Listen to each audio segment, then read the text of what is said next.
Por favor, señor, ¿dónde está mi equipage? No comprendo, señor. Favor de pasar por aquí.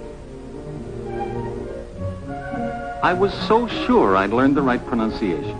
But when I tried my phrasebook Spanish at Maracaibo Airport, nobody could understand a word. It brought home what I was told in the briefing sessions by Creole. I'm starting work in a foreign country for an American oil company, and I'll have to learn its ways, just as Creole has.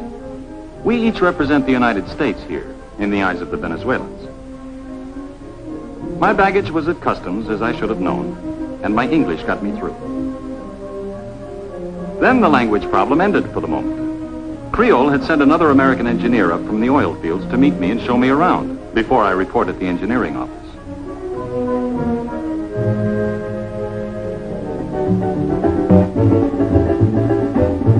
He gave me a regular guided tour of Maracaibo. Everything looked just as tropical as I had expected, and only 10 degrees north of the equator, it was just as hot as I had expected. The first thing that surprised me on that ride was in other residential areas, I saw houses built in the old Spanish tradition.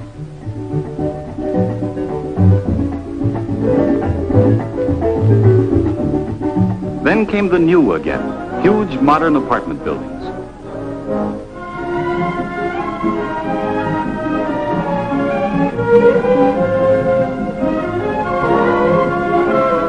I almost felt I hadn't left home when we passed a big Sears Roebuck store.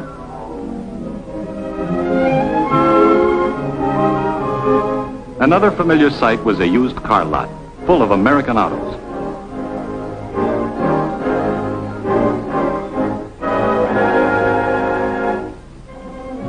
But the center of the city is Spanish, and you begin to realize that Maracaibo is almost 400 years old.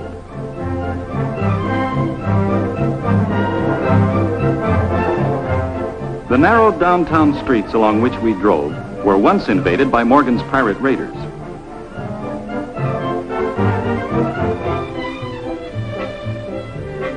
The contrast really hit me when we drove up to our hotel, just about the most modern one I've ever seen. It's a great introduction to a job in Venezuela, but it's only for one night. Pardon my luxury, dear. I'm at the pool at the hotel as I write this. My next letter will be from Lagunitas, because I leave for the oil fields tomorrow. Love to you and the boys, Jim. To you and the boys, Jim. Where is Daddy, Mommy? Well, Jeff, I'll just show you.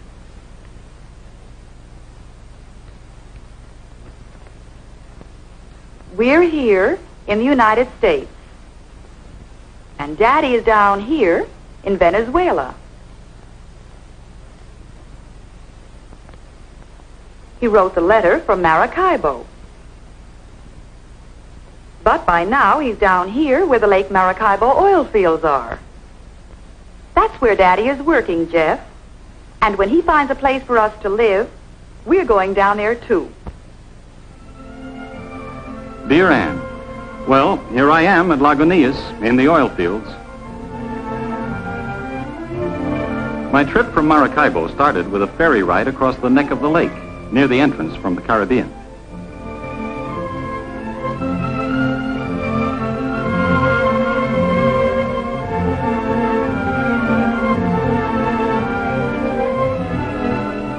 Lake Maracaibo seemed narrow here, but it's actually 60 miles wide at one point and about 120 miles long.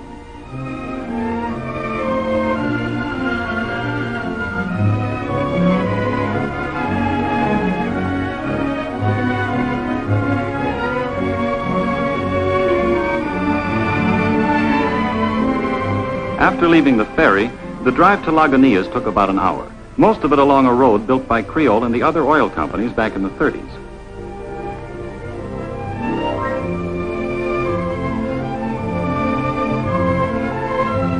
The offshore wells run along the edge of Lake Maracaibo for more than 40 miles, sometimes reaching beyond the horizon.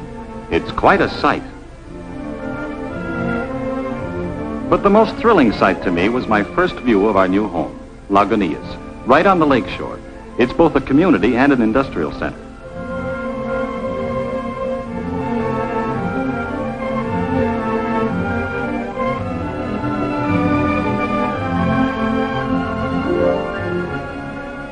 Part of my work will be in the office here, and part out on the lake, helping with supervision and planning for this portion of the oil field.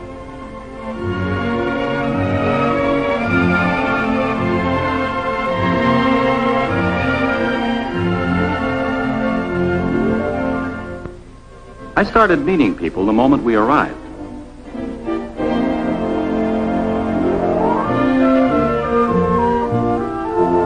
My first stop was at the administration building where I checked in at my office.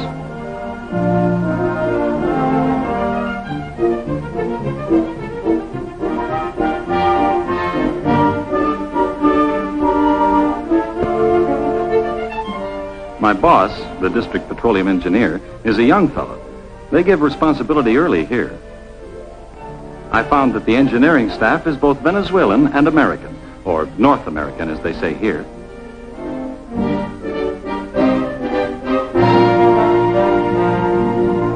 Then I spent the evening getting settled in my quarters. A long and lonely evening, dear, without you.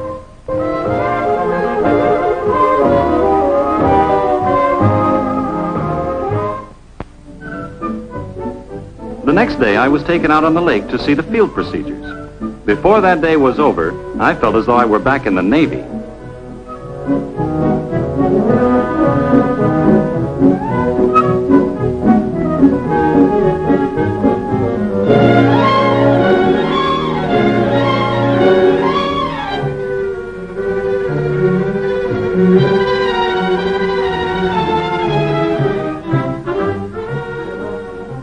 As we headed out into the lake, I saw that there was no open water ahead, just rows of oil wells. And as an engineer, I know that what I saw is just part of it, that under the water there are hundreds of miles of pipeline connecting the wells. The wells form a geometrically exact pattern, carefully spaced, to tap the oil in the most efficient manner.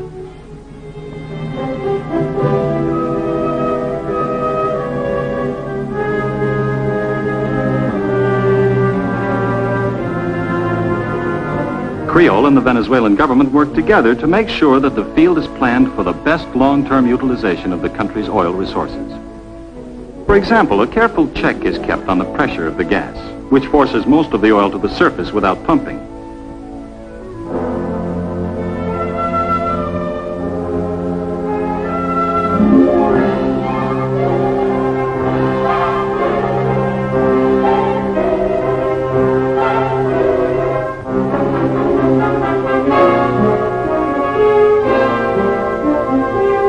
The gas which comes up with the oil is not wasted or burned off. 7 miles offshore, I saw one of our huge plants which injects the natural gas back into the formation. That maintains the pressure to keep the oil flowing. The drilling is done with power and equipment from big barges, tied up to the well platforms. I'll be working on the barges a lot of the time, and I'll have to speak Spanish because 92% of Creole's employees are Venezuelan. That includes a large number of the engineers and more than half of the supervisors, like the tool pushers who boss the drilling crews.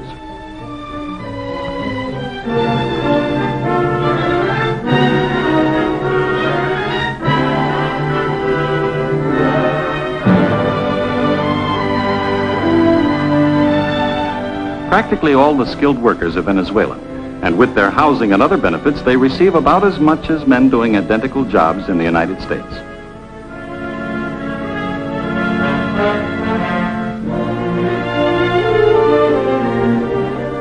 employee relations policies are about the same, too, and oil companies here operate under modern labor laws. I already feel at home in my job, even though I sometimes go to and from work in a boat. Sure, it's a different country, and I'm a foreigner here, but the Venezuelans have already made me feel welcome. All I have to do now is lick that language problem.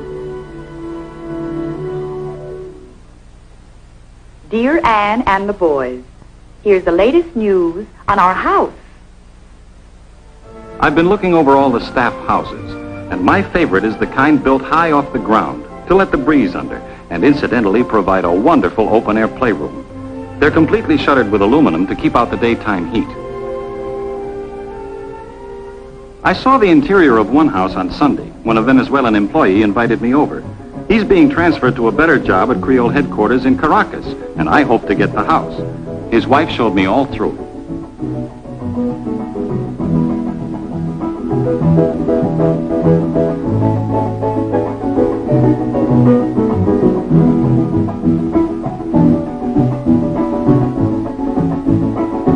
This one had 2 bedrooms. Some have more.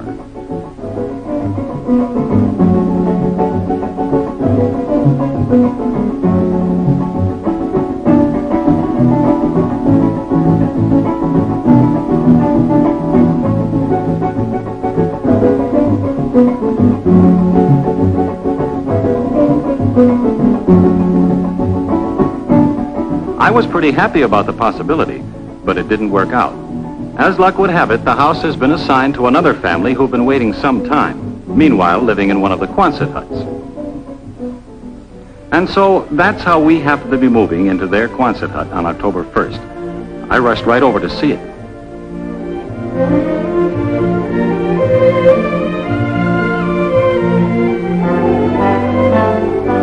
It's temporary housing, of course, but these people had fixed theirs up attractively. We can do the same while we're waiting for one of the permanent houses.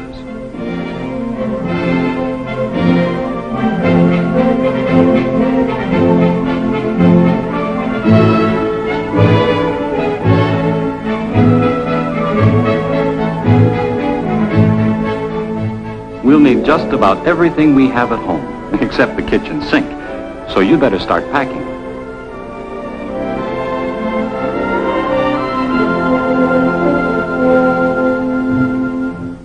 Be prepared for a heavy social life, too.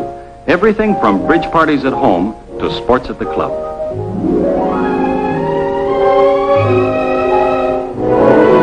My favorite spot is the pool, even though it's mighty lonely there without you. No fun at all, really.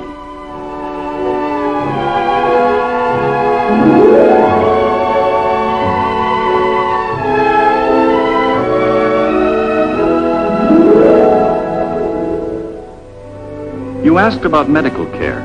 There's a Creole dispensary for both employees and dependents.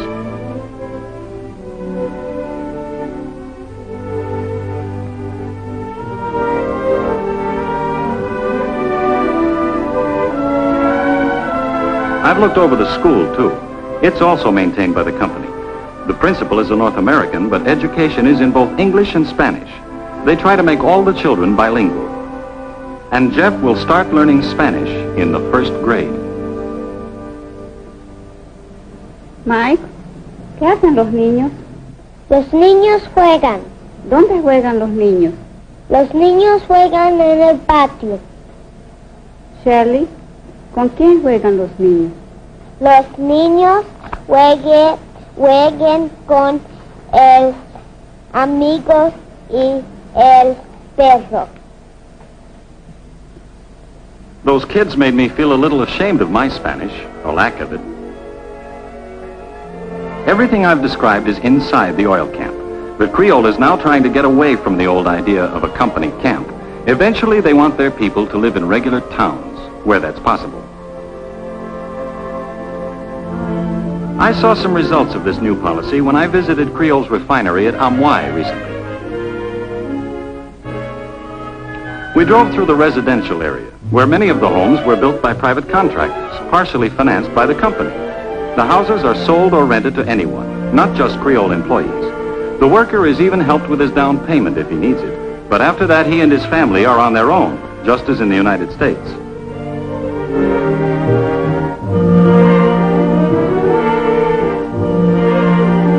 Instead of company commissaries, they have privately operated shopping centers. Some of them started with loans from Creole. The idea of this community integration project is to make people independent instead of having to look to the company for everything.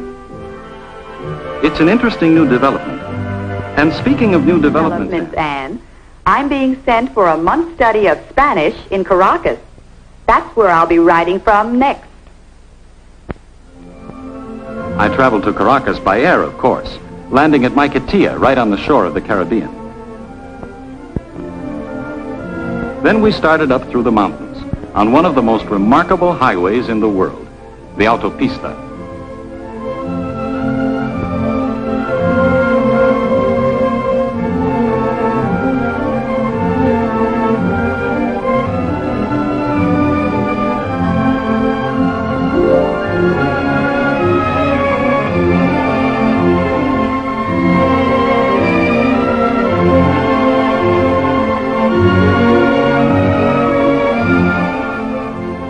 It took us just 20 minutes to climb to 3,000 feet, the altitude of Caracas. Suddenly, we were in the city.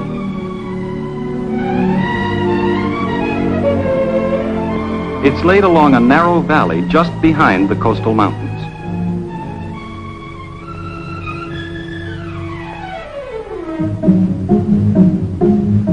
The downtown area is dominated by the Centro Simón Bolívar, a building development something like Radio City, except that superhighways go through it and under it.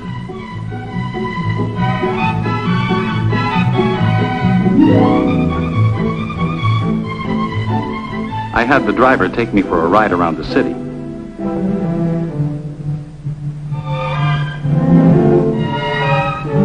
He showed me the new sections in the east, where just 10 years ago there were sugarcane and coffee plantations.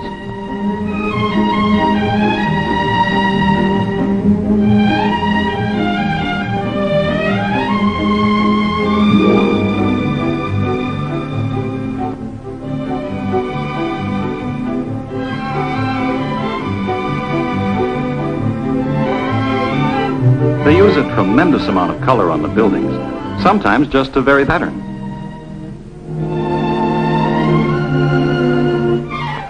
And sometimes for artistic effect, giant mosaics, 6 to 10 stories high.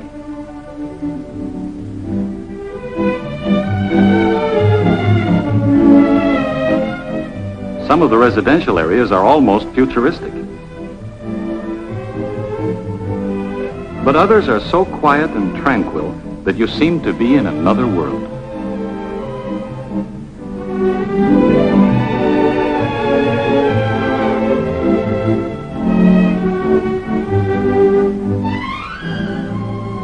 Since that first day, I've spent most of my time studying Spanish. I'm even writing this letter between classes.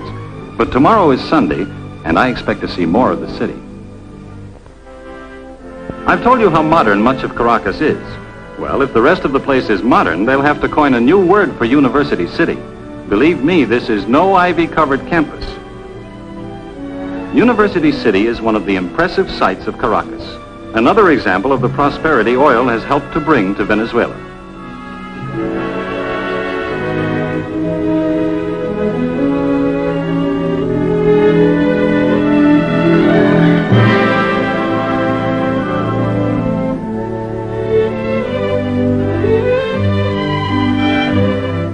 The university isn't tucked away by itself.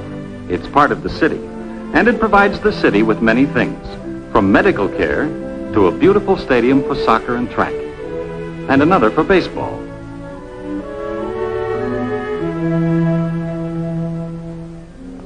The Caraqueños are especially proud of their low-rent housing projects, huge apartment buildings in clusters on the hillsides. We have nothing like them at home. But some things are just like home. The new business sections, the shop windows filled with goods purchased in the United States,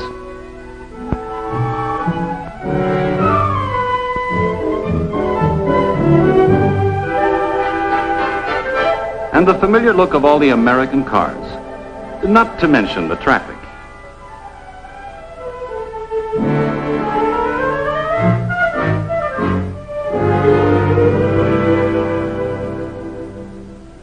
I've also seen some of the historic spots of Caracas, like Plaza Bolivar, the old Spanish square with the statue to the liberator, who led 6 South American nations to freedom.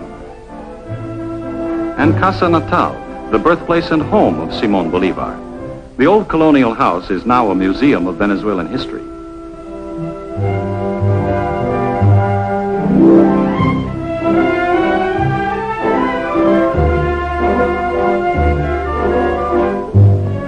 I was told that many families in Caracas still live in gracious old homes like Bolivar's, showing only blank walls on the outside and looking toward beautiful inner patios open to the sky.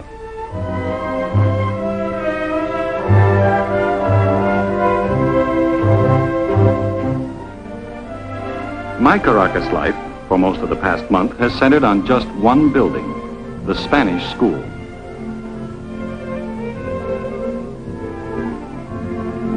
We Norte Americanos study Spanish 8 hours a day, 5.5 days a week. It's been hard work, but it's been worthwhile. Señor Moore, ¿dónde trabaja usted? Yo trabajo en Lagunías con la Creole Petrolium Corporation. Perfectamente bien, señor Moore. I'm really learning the language now. Just wait until you hear me when you reach Maracaibo next week.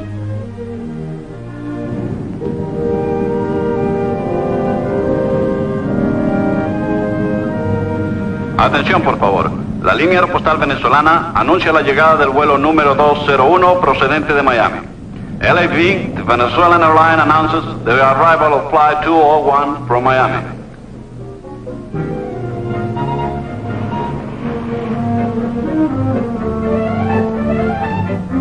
Su atención, por favor. Después de cumplir requisitos de migración y aduana, los pasajeros saldrán por la salida este del edificio. Following immigration and customs clearance, passengers will exit at the east end of the terminal.